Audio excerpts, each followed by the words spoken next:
and welcome to Clockworks, a Legion podcast.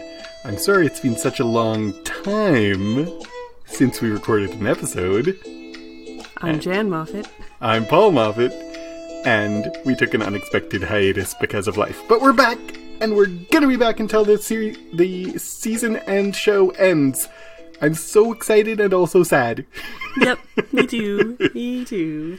So, today we are talking about Clockworks Chapter 25.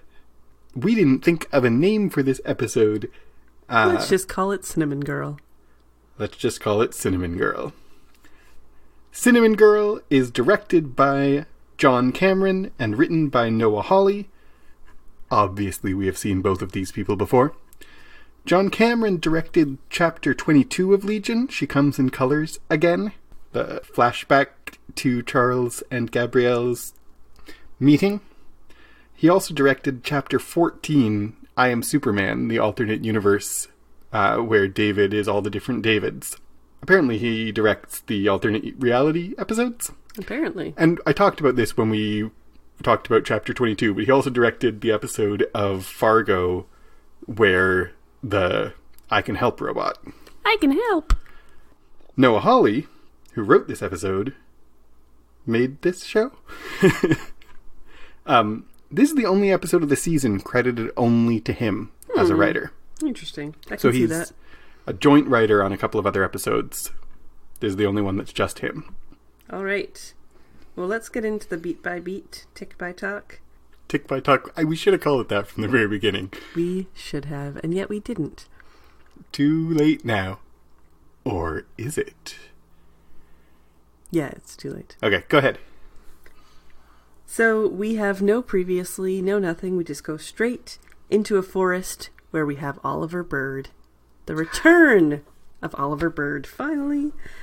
Oliver is pulling a wagon, picking up various objects. He voiceovers about finding lost things and people who have lost their minds. He finds a baby in a basket and takes it home. Before he gets home, he meets Wolf, a.k.a. Jerome, a.k.a. Derek from The Good Place, a.k.a. I can't remember his name from Brooklyn Nine-Nine. Yeah. He's a great actor who I love. Jason Mantzoukas. Yes, love him. So for the purposes of this episode, I'm just going to call him Wolf. Mm-hmm. Wolf asks him about the baby. Melanie emerges from the house and shouts at Wolf to go away. The two of them bring the baby inside, and the camera zooms out to reveal that they are inside of a red planter on a fire escape in a city. Back in Melanie and Oliver's home, they discuss the baby, and Oliver reveals that her name is Sydney. This is a baby Sid. The wolf bangs on the door and has brought someone he found in the woods, Cynthia. Melanie takes her in, and the wolf leaves, growling. We see Sid grow up in the woods with Oliver and Melanie as her parents and Cynthia as her friend. They build a wall, fairy houses, go for walks in the woods to gather things that are forgotten by people in the real world. First of all, you kind of interrupted yourself to say this, and I want to add my voice to, first of all, how excited I am to see Oliver, to see Jermaine Clement again. Longtime listeners to our show will know that I love Jermaine Clement. He's the best.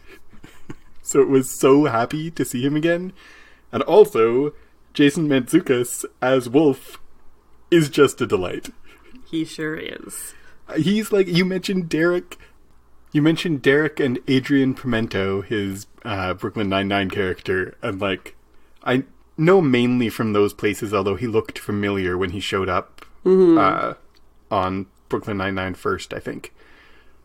But he's playing here kind of a mash of those two characters. The crazy aggressive weirdo-ness of Adrian Pimento and the wide-eyed weirdness of Derek. He's so perfect for this role because he's got this ability, as you see as Pimento, and you see him playing it so well here, of he seems like there's no he can move so quickly from, like, there's nothing beneath the surface. Everything there is right on the surface, to, like, can seem very dangerous. Yes, absolutely. Absolutely. He doesn't really seem dangerous as Derek, but on Brooklyn Nine-Nine he did. And here he's, like, playing up that everything, his whole self is on his sleeve, but there's also, like, something really aggressive and dangerous underneath it, too. Mm-hmm. Absolutely. I think it's really great casting and really great performance. I love him. And also it fits, like, not to go on and on, but, like, that two-levelness fits this whole episode of, like, it's a fable, nothing is real, everything is metaphorical and symbolic in this whole episode. Mm-hmm. And kind of in this whole show.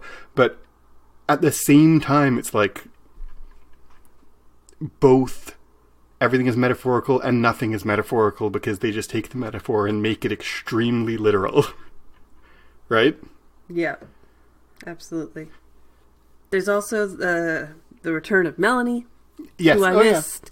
Yeah. I mean, you're talking a lot about Oliver, but to have both Oliver and Melanie back, at least for an episode, is really nice. I was nervous that we just left them. They went off to their ice cube together at the end. And so it's good to have them back again and to have kind of an ending to Melanie's arc in this. This episode, I think, is my favorite Melanie of the show. Yeah. I really like Jean Smart. Jean Smart, I really like, and I like her performance as Melanie. But Melanie was often, like, I didn't feel like we could ever trust her. Yeah. And then in the second half of season 1 and into season 2, she, like, had lost her mind a lot of the time. Right? Yeah, absolutely. Absolutely. And here it's like Jean Smart got to play Melanie as 4 different characters. Mm-hmm. I really like this one. Yeah. A lot, Agreed. actually. I think it's my favorite Melanie. Mm-hmm. So we dive into this episode with absolutely no warning. Yep. Coming from the last episode where David took down the entire plane, killed a bunch of people, etc., and took Sid's mind away from her. So when I was the first time we watched this episode, as soon as Oliver said people who've lost their minds and then found a baby, I was like, oh, it's baby Sid. Right. But you didn't know until they said her name is Sydney, hey? No, and that may just mean I'm stupid. Not necessarily. But yeah, I didn't necessarily expect that the baby was Sid, because Sid's not a baby. Yeah. Because when people have lost their minds, they come here.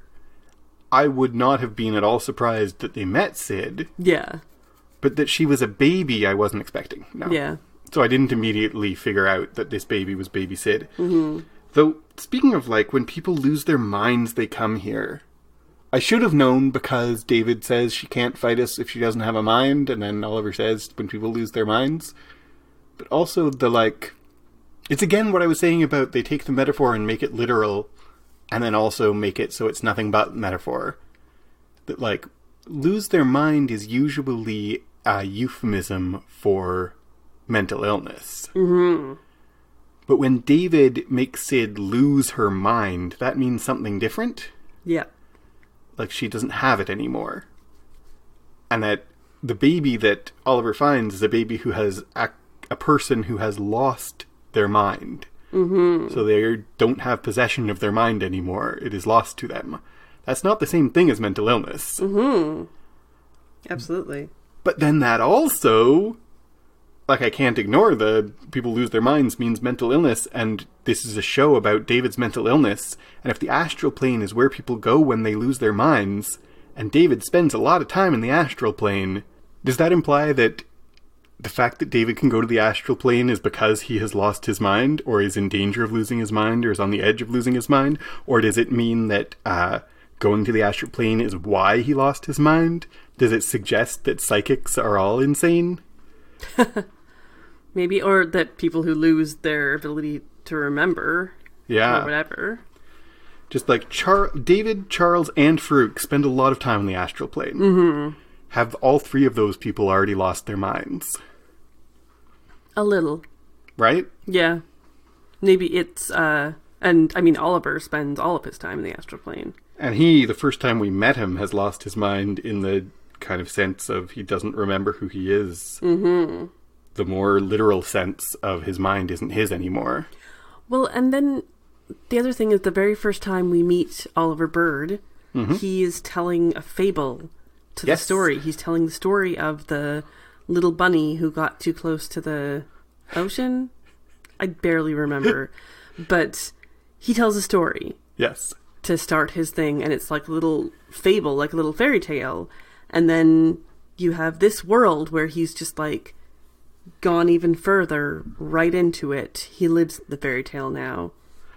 This entire... Yeah, absolutely. This episode is like the Noah Hawley, let me tell you a story thing that he does in all his shows. Both his shows. Where a character just like answers a question by telling a story that doesn't obviously relate to what's happening.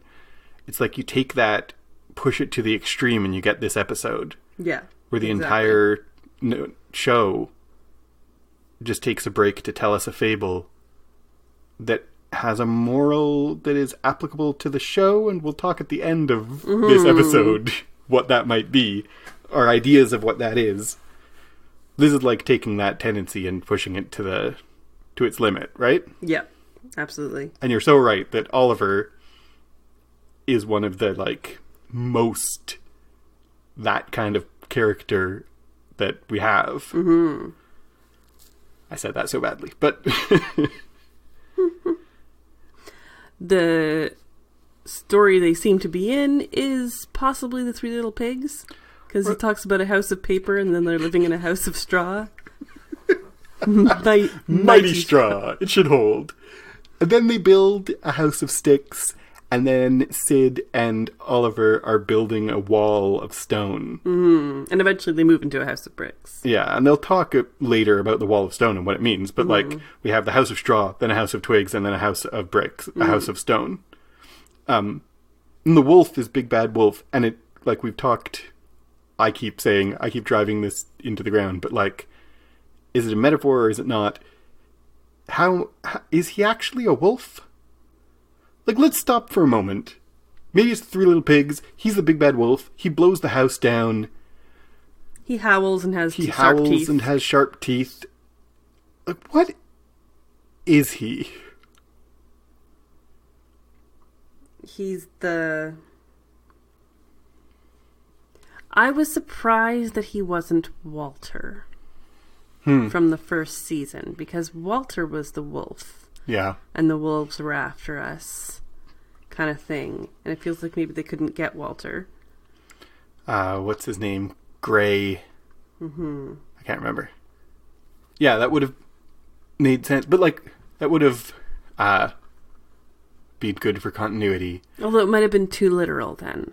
It might have been. Which is probably better that it wasn't too literal. Because the question I have now that I'm going to ask again, and as often, I don't expect you or me or either of us to actually have an answer like, okay, we've solved it. But, like, is that wolf, is he, like Oliver, a psychic mutant who has made his home in the astral plane and has a physical body of some kind that he's not inhabiting or whatever? Or is he a metaphor that Oliver has created? Or Oliver and Melanie together? Like, I'm giving Oliver the agency because he's the psychic. But, or is he a human who, like Cynthia and Sid, has lost his mind and embraced like predatoriness? Or is he a literal wolf? Because maybe animals have whoa, I didn't even think of that. Minds? Animals certainly have minds. I mean, maybe animals have like mutant powers? Mutant powers? Like, if you were a wolf that was also a psychic, would you manifest when you were talking to humans with a human face?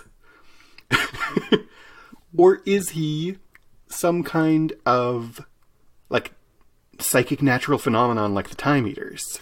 That's what I thought. was that this is the consequences. This is just like the time eaters. This is the consequence of trying to do this, of trying to live only in the astral plane.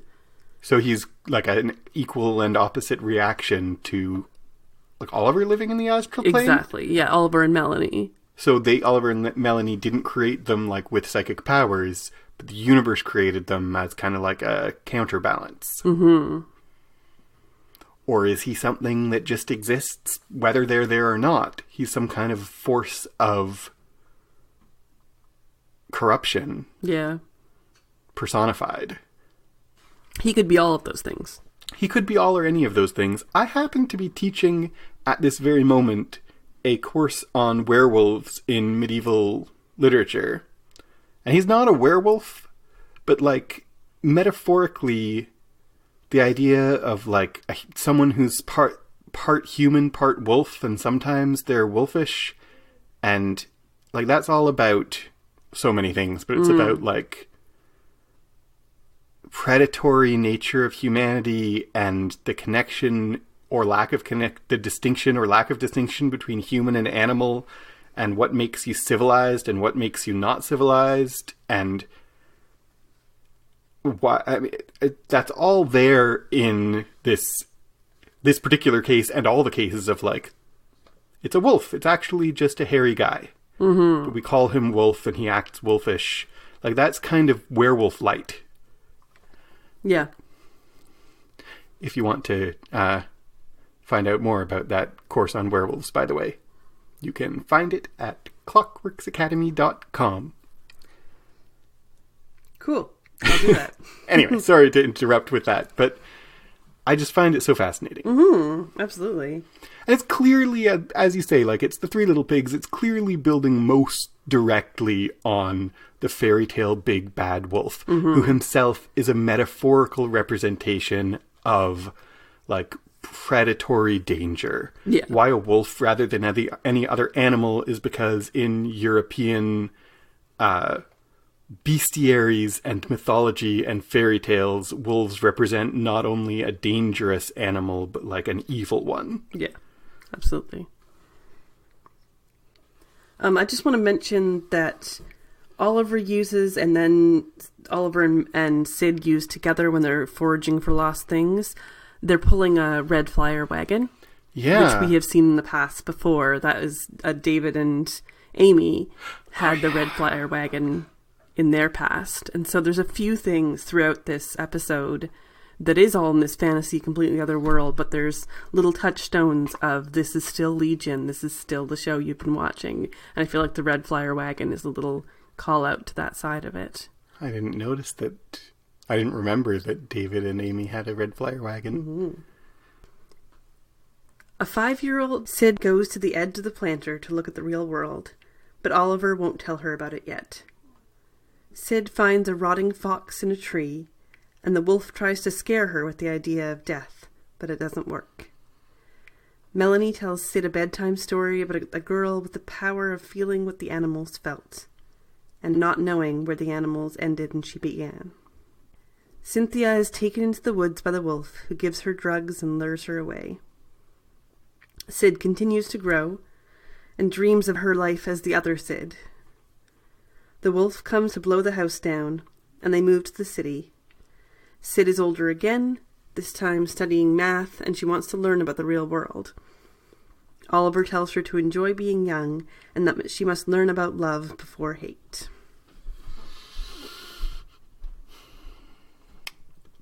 So what do we think of the story that Melanie tells Sid? Once upon a time, there was a little girl who could feel whatever animals felt. She called this special power empathy. Mm-hmm. Like I said, the whole episode is, here's a story that has a moral that is possibly related to the show, but there also is a story that's told. And like, it's her special power. Like, is that... I mean, it seems like feeling what other people feel is hard. That's like a reference to Sid's actual special power. Exactly. I feel like it's a veiled, reference to Sid's actual power of being other people's bodies. And so it's kind of the kid version of like animals and stuff, but also, straight up saying like the little girl didn't know what to do. Didn't know where she ended and the animals began. Exactly. And she doesn't give her an answer. We don't hear it. Mm-hmm. But it's like like the word for Sid's power, I would not have said empathy specifically. No, definitely not.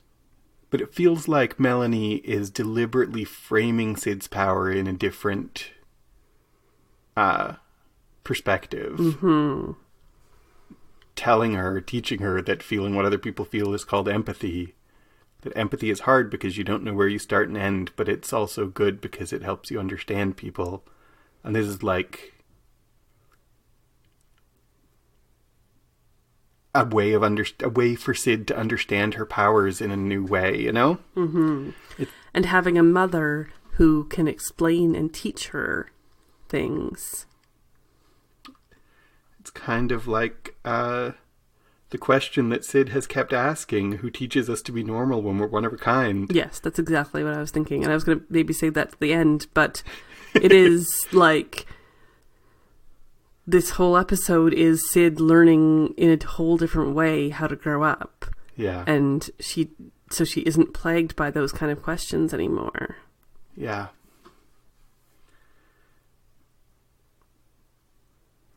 And then, what's the deal too with the dead fox and the maggots? Like, what do you think about that? She finds this dead fox that probably the wolf killed, or who knows. It's kind of like a trap almost. Yeah. He lures her over and is like, death, it's scary. Everybody dies. Kids die. Your parents are going to die. Everything's going to die. And Sid is just like, yeah, Mom told me about this. It's all part of life.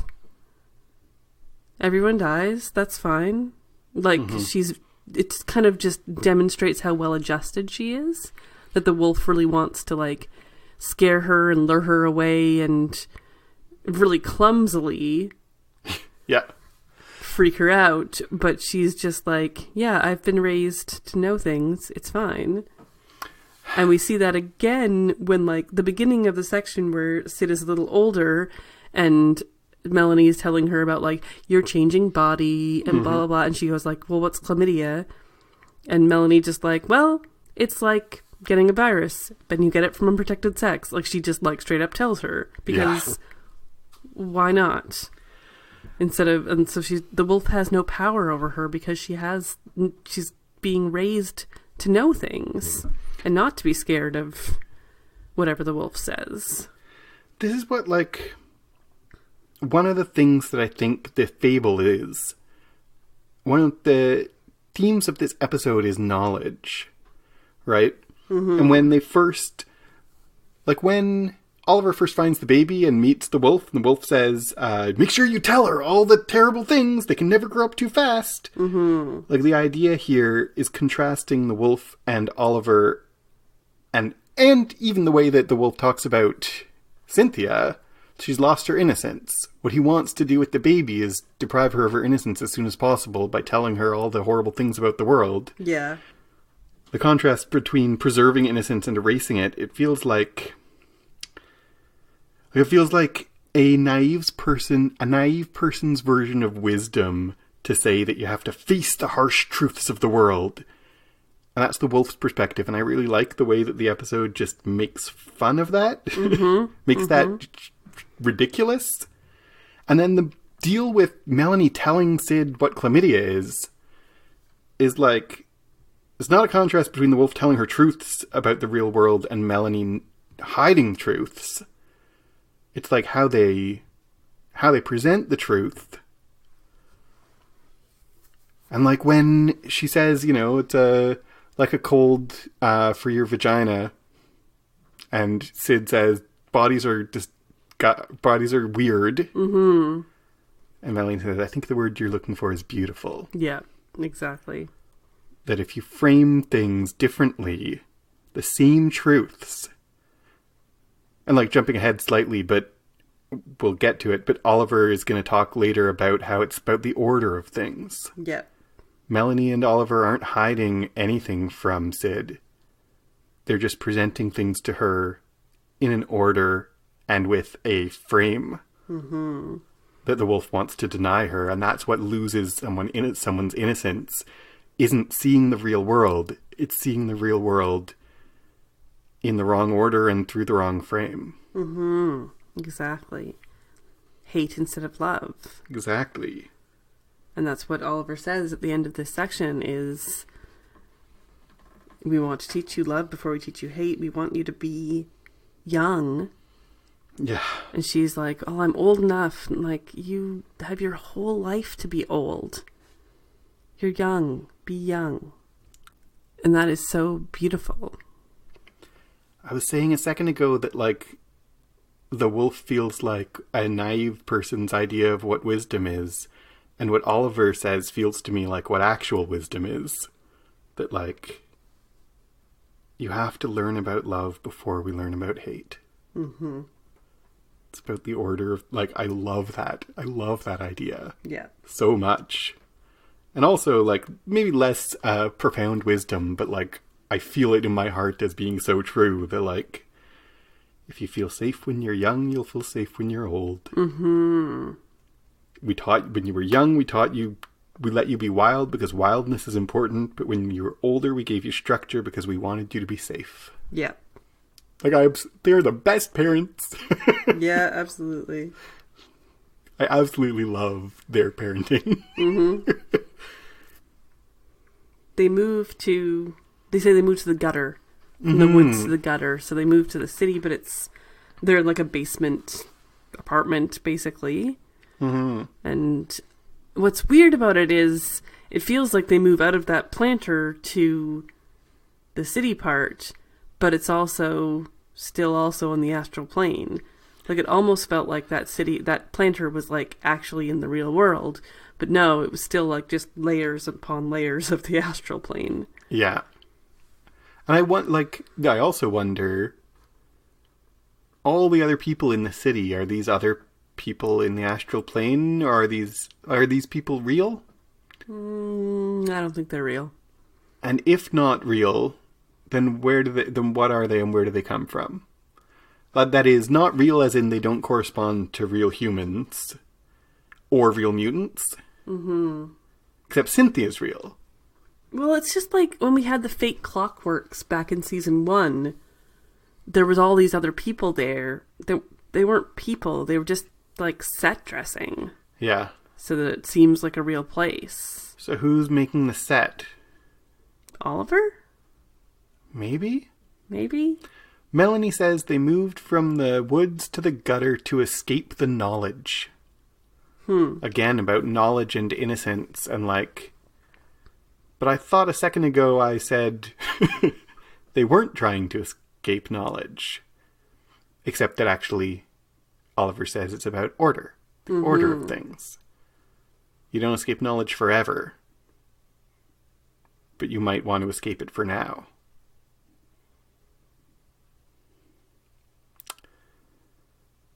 Right. I'm just not sure. I mean, we don't need to answer, but like, are Cynthia's children real? We haven't got to that yet. We haven't gotten to that yet. Sorry. Don't. Should I start? Why don't you get to that? Part? Unless you have anything else to add about this part. No. Okay, go. 16-year-old Sid walks the streets finding lost things. She finds a still beating human heart. And then Cynthia, standing with 2 children. Sid tells her to come home and see Mom and Dad, but Cynthia tells her to come into the alley where they live, where Jerome waits. Jerome is the wolf. Sid doesn't want to go into the real world, but Melanie tells her that they are raising her to save it. Sid then decides that they should save Cynthia, because they have raised her to be a good person. The 3 of them go and take her from the back alley to their home.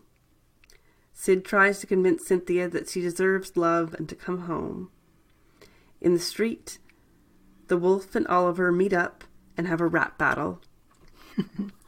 Oliver wins, but Cynthia still chooses the wolf. When Sid questions what the point was, Melanie tells her that not everyone wants to be saved. Oliver turns Melanie back into her regular clothes and then Sid into her adult self. Sid realizes she has to go back, and then Melanie tells her it's not us or them, it's us and them.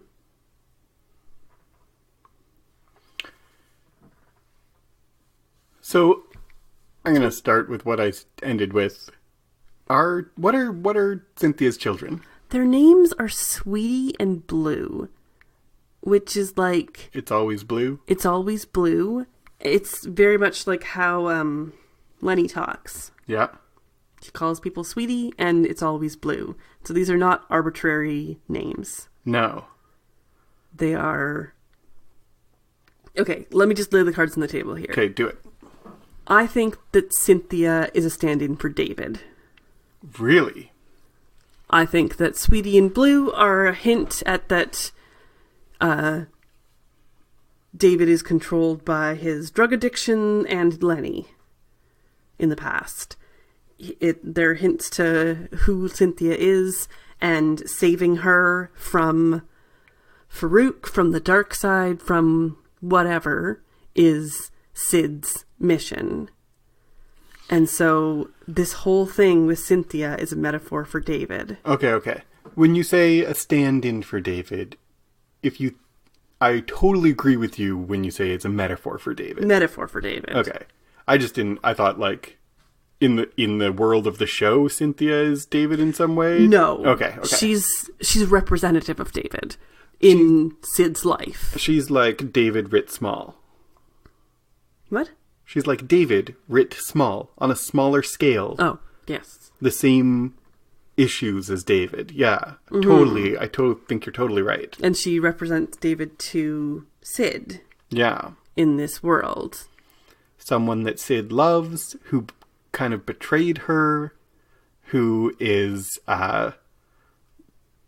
inconsistent in her relationship, who has issues with drugs.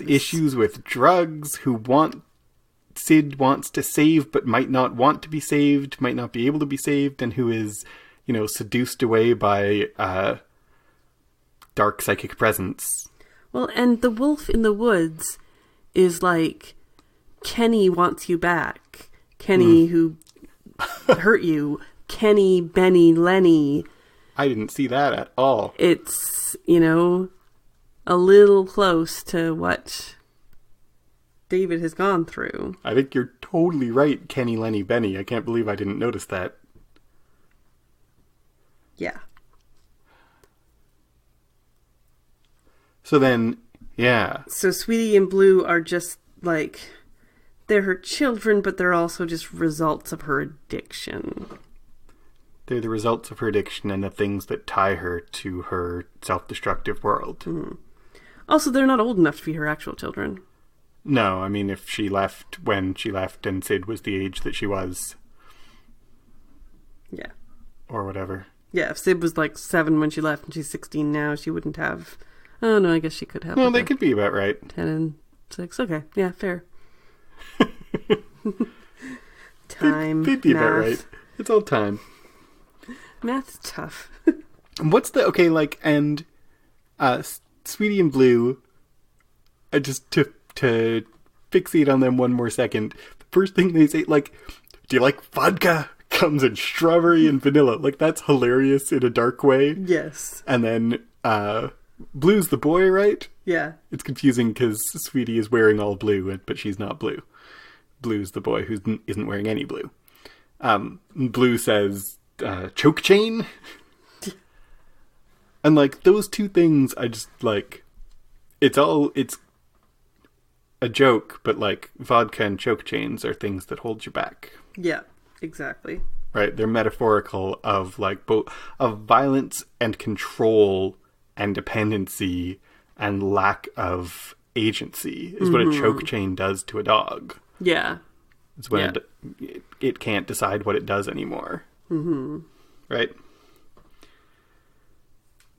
Oh, And then So they go to rescue her. And they have to take her by force to be rescued. Yeah. They have to, like, basically kidnap her and do a whole thing with getting the kids away with vodka. By the way, Sid, do you think she's okay?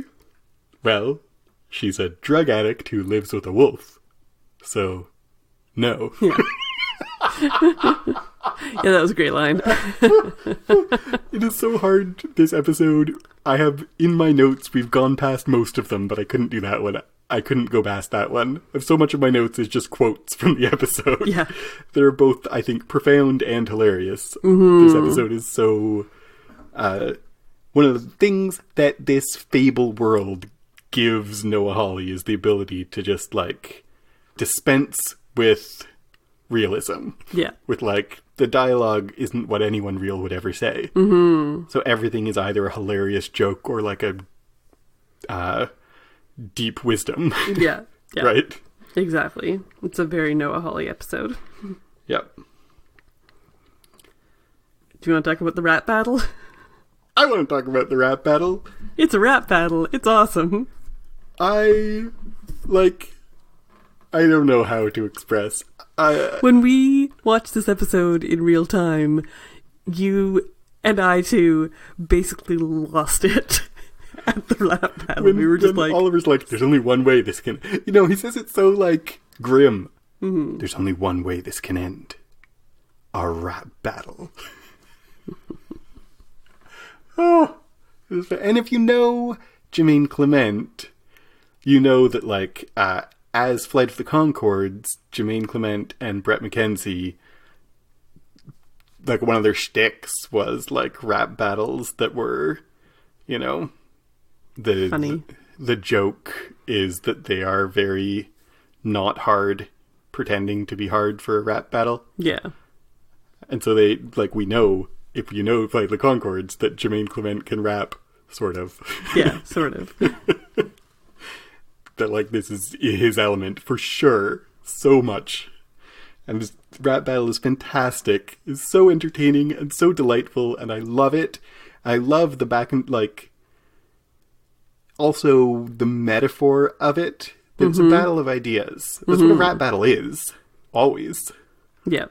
And it's, again, like, both push the metaphor all the way until there's nothing but metaphor. Of, like, they're battling for Cynthia using words and ideas because that's all that actually matters. Mm-hmm. It's, like, the opposite of... Farouk and David's big psychic battle at the end of season 2 where they represent all their ideas in images. Mm-hmm. This is like, well, let's skip that and get to what it actually is about. Which is expressing the ideas directly. Mm-hmm. You know, it's a battle of ideologies. Yeah. And the way that the battle ends, like, Oliver wins... His last verse doesn't rhyme. Yeah. And doesn't even have meter. Mm-hmm. Like, he's not really rapping anymore.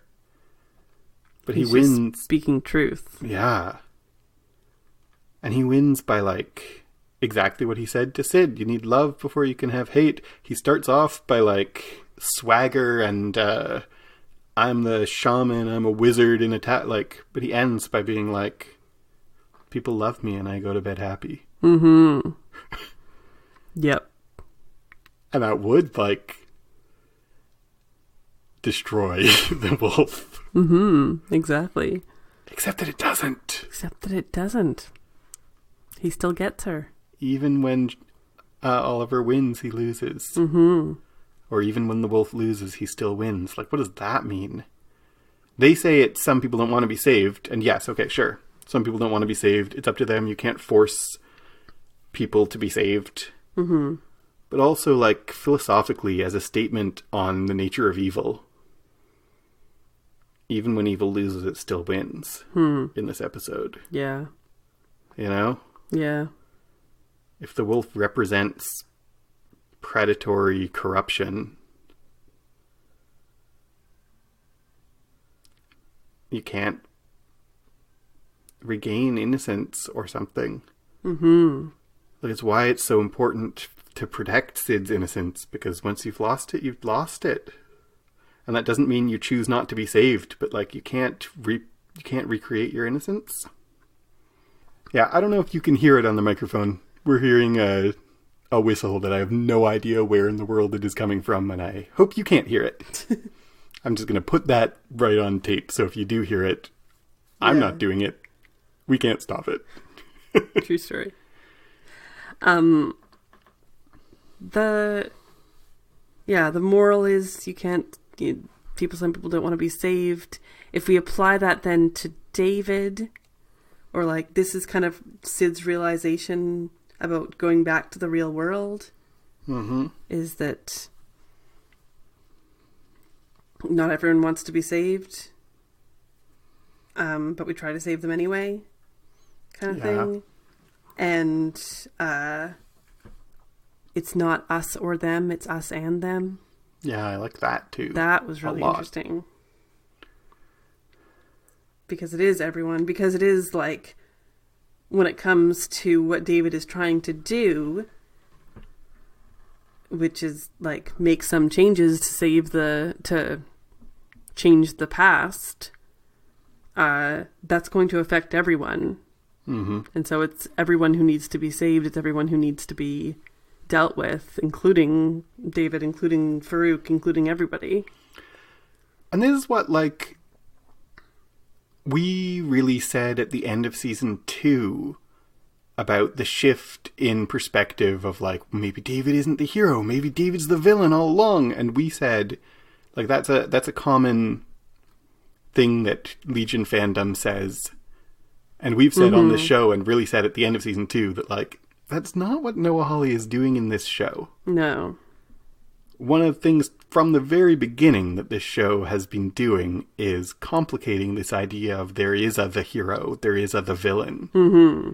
And this, like, binary of the good guy and the bad guy who butt heads and then they punch each other until one of them wins. Like, this show's interested in something more complicated than that. Yeah. And possibly less complicated than that. Mm-hmm. I feel like this episode really articulates that it's not us and them. We've gone round and round this season of, like, is David the bad guy? Are we fighting against David? But, like, if you want to save you need to save David too. It doesn't mean erase everything bad he's ever done, and it doesn't count. Mm-hmm. But it does mean, like, you can't save yourself without saving him. And if David's ultimate goal is to reset the universe or reset his life or whatever, this is Sid getting her life reset. Yeah. This is Sid living an entirely different childhood. So now, I mean, we'll see when she goes back to the real world, like, she knows both childhoods. But this is, like, she now has a whole new formative years that she has been taught by Melanie and Oliver and raised by them to draw on.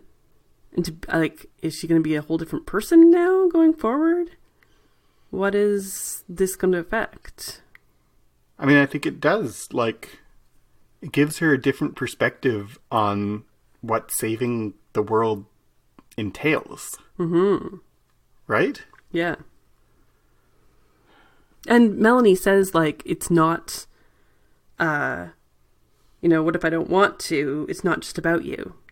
Yeah. We're not put on this earth to think only of ourselves. Mm-hmm. And you got it wrong. We're not trying to protect you from the world. We're raising you to be the kind of person who can save the world. Yeah. We're raising you to be the person the world needs. Yeah. That's what she says. Yeah, exactly. So all along this season, Sid has been all this, like, I need to just, like, kill David and it'll save the world. He's going to end the world, so I need to, like, be the one to kill him or whatever. But in this, she's kind of taught the love before the hate. She's given a different childhood, therefore she is presumably going to do different things now than just, like, shoot him with a shotgun. Yeah. She's going to be a lot more precise and a lot more loving and a lot more careful. Well, and her goal, like, she has said a couple of times as the back half of this season that, like, I'm not mad at you anymore, and we have seen that was a lie. Yeah. But I think it's true now. Yeah, I think so too. That, like, in the last episode, she was like, I'm not mad at you anymore, I understand, I'm kind of on your side now, but, like, we now see sides are a red herring. Yeah, exactly. And she doesn't have to be on his side. That, like, stopping him and saving him are the same thing. Mm-hmm. So are we ready to go back into the real world? I guess. So Sid closes her eyes and imagines the plane. She then wakes back in her body. She ties her hair back and goes to the lab, where the door Switch made last episode is still opening and closing. Carrie and Carrie are tending to female Carrie's wounds.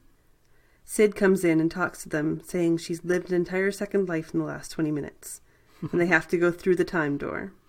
Well, actually, Sid, it was 40 minutes.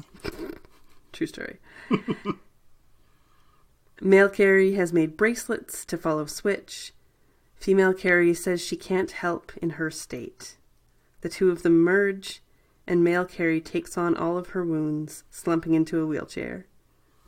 A time eater approaches, and the three of them leap through the time door. Lastly, the title card appears.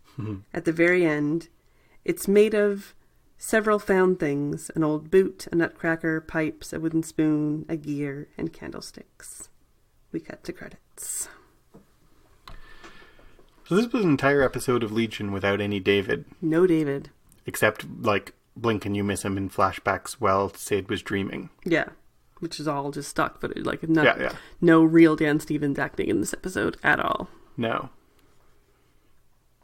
I don't know. Like, so that was interesting. And, like, it's very much like they do an episode a season or whatever, or more episodes this season that just like, we don't care if we stick with our main characters. Yeah. Let's just do something else. Even, like, there's so few episodes, just like, even in total in this whole show, there's as many episodes as like a series of a show back in the day, but they still feel free to go, no, we're just going to take a whole episode on the astral plane with Sid learning something, and you have to go with it. And I think that in some ways it drives me crazy. And in other ways I'm kind of okay with it, because I trust that the results are going to pay off. I feel like they paid off with the Charles and Gabrielle episode. Mm-hmm. And I feel like they're going to pay off with this Sid episode. I kind of, I understand why it would drive someone crazy. Mm-hmm. Noah Hawley really likes to break the rules of how you're supposed to make a TV show, how you're supposed to make a serial narrative, the beats of a proper narrative, and all the like, he just throws those out the window so often, even within an episode. Yeah, and like, I always like it. Yeah. Partly because I think I trust that it's going somewhere, but also partly because, like, this episode, there doesn't actually have to, for me, there doesn't actually have to be a payoff in the future for me to have thought this episode was worth it. Yeah. Kind of like the Superman episode that we called I Am Superman, chapter 14 in season 2, with all the alternate realities. Mm-hmm. That episode never really paid off to anything. Yeah. No, I guess not necessarily. But it was still worth it. Because the ideas of it were really interesting. Yeah. Because the show, this is like the thing that frustrates people of, like, an entire show of dream episodes. Yeah. An entire show of dream sequences where, like, they don't care where they get. Yeah. It makes you suddenly think of the episode of Buffy the Vampire Slayer, Restless, where there's a dream episode, and I know people who hate that episode because it doesn't do anything plot-wise. But, like, it's all about the journey. Exactly. But I do totally understand why this might drive someone crazy, because the main conflict of this series hasn't moved forward at all. No, not at all. And by the little time we have in the real world, that doesn't really drive things forward either. No. Except, okay, a little bit, though, of direct payoff is Melanie's whole line about it's not only ourselves that we think of, and then we have Carrie and Carrie who I know that the best way to work things is that female Carrie is the one who needs to be physically strong, and male Carrie can do his job physically hurt. And so they switch, and he takes on her wounds, and it's just like, it's awful. He is really hurt, and he's not as young as her. No. And so it hurts both of them so much.